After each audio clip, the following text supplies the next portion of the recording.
Hi, I'm Pete with DekTek Tile. We're out here in Bluffdale, Utah. We're with Doug Cooper. He has a roofing company. It's called Far West Roofing. And he's built a roof deck here, and he's put this... This is a fiber-type roof membrane. It's made by Siemens Corporation. Great product. And he says it holds up a lot better than an EPDM and some of the other roofs. And you can see it's white, but he's got this blend where we're going to put this tile. You can see one down here. And he's going to put it all over, and he had to put a special edge on here, and I'm going to let Doug explain how he did the edge, because this edge is a little bit complicated, but there's some other simpler ways that we'll talk about also. Very good. So what we've done in when we install the tile, the objective here is to prevent this tile from sliding, from moving forward, sliding off the deck. And so what we've done to accomplish that is we custom band a drip edge over here, and I'm going to lift this up so that you can see what we've got going on. So it's a piece of metal. We call it a fiber-clad metal, and it's bent in a profile that fits over the edge of the drip edge. Now this is a waterproof deck, so we don't want penetrations through this membrane. And all we did was weld this membrane to the fiber-clad metal, and we welded it to the roof.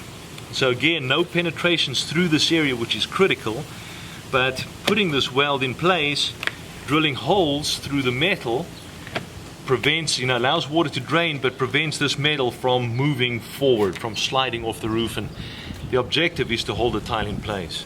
So the best way to do a deck like this is to find the center line and build the center line left and build the center line right. That way we got whatever cuts we have over there, we're going to have that on the other side, and it's going to have a nice even look. So that's basically where we did. We started right in the center of these two columns here. So you can see, here's what's going to happen when we set these on the roof. We're using these 3/8" EPDM pads, and you put one of them under each corner, and they have 1/8" spacers. So these are just going to set on there, and that's basically the reason why these are just going to be gravity lay. Get it in there. That's the reason why out here we need something mechanical to hold these in, because we're not going to be gluing these down to the roof. And in theory, the EPDM rubber has a little bit of give to it, so hopefully it's going to keep the tiles from rocking. If you do get some serious rocking in a few, you could pick it up and put a little bit of some type of butyl tape or adhesive, just to shim, between here and there, whatever. Got it. Okay, no, that makes sense. Yeah. So yeah, these are just going to gravity lay, and we're thinking that if we get any rocking between them, thank you. Later on, once they settle a little bit, you could always put a little bit of butyl tape between this rubber and this if it needs a little bit of spacer, or you could get a little bit of thin rubber or something to keep it from rocking. So here's an example. We put this tile in here, and it's got a really big rock to it. So let's just try turning it one over.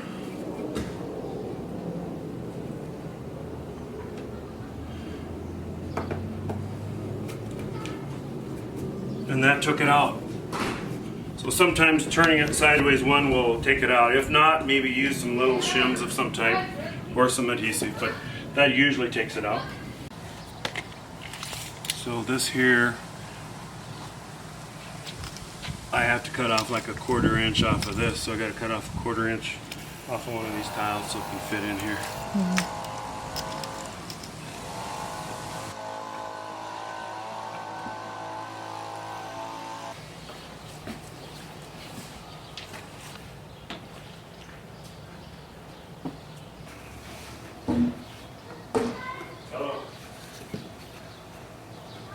As you can see, we're putting these EPDM paver pedestals underneath all these tiles, and they have a tab that keep the tiles 1/8 of an inch apart, which really makes the job easier.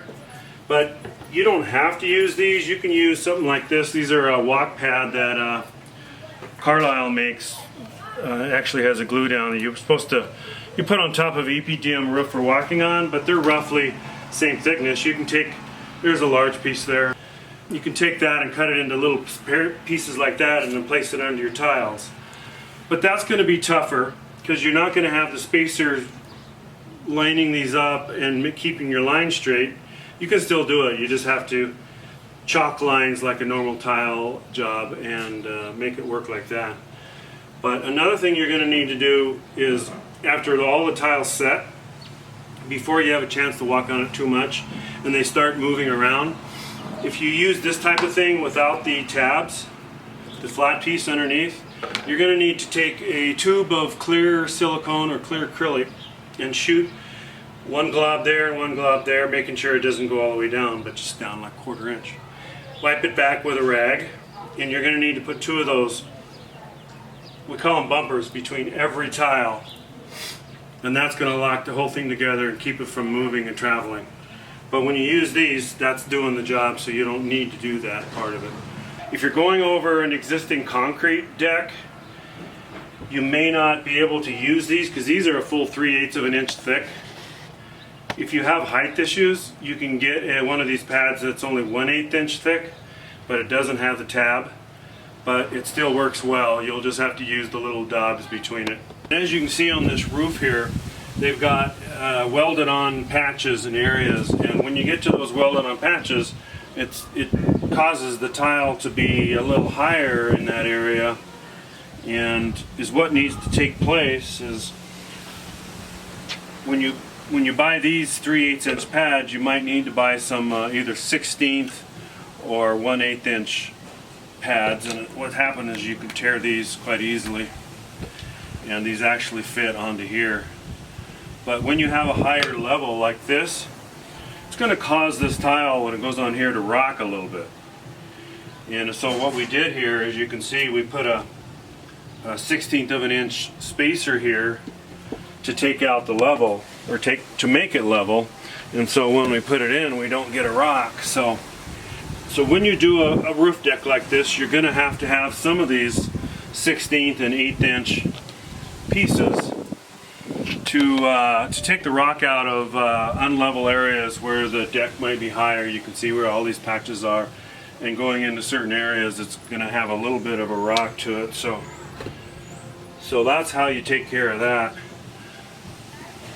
You can see over here on this tile too, this is a higher area because it's sloping up a little bit. This deck drains, so he added a 1/16 inch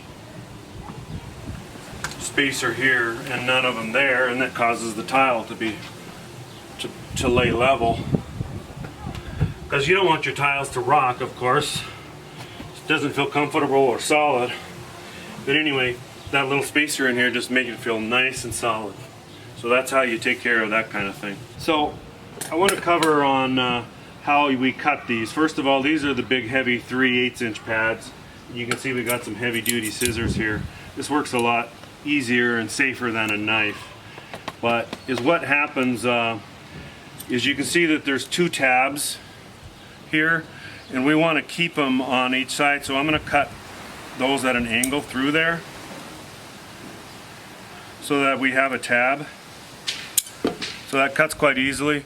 Then you got that little thing that sticks out. We'll snip that off. And now we got a piece that'll work. If you need this big a piece, you go like that. But if you need to make it smaller, as you can see when you get into angles here, you got to even quarter these so that you have one tab going like that. So you can cut these however you need to configure whatever size of tile you got. And then you take and place the tile in there. Sometimes this is a little tougher just because it's a little tighter, but you got to have a little trowel like this to hold the tabs back. And it goes right in, just like that. So We finished the deck, and I wanted to point out something. This deck is a little over 700 square feet, and it has just an amazing amount of cuts in it. But it only took one man approximately 2.5 to 3 days to lay it. And we'll just kind of show you around and show you how many cuts were involved. The cuts take a lot of time, and I'm guessing maybe took at least half the time for the time involved in this deck. But it kind of just shows you when you're using this EPDM rubber pedestal pad system that it's very fast, and you can tell if, you know, one guy spending 3 days with this amount of cuts, it went really fast. Right here she's showing the pile of waste we had from cutting tiles, and for an amazing amount of cuts, that's not very much waste. So a lot of times you get a cut that's less than 8 inches and you use one tile for 2 cuts, and that's kind of what took place here.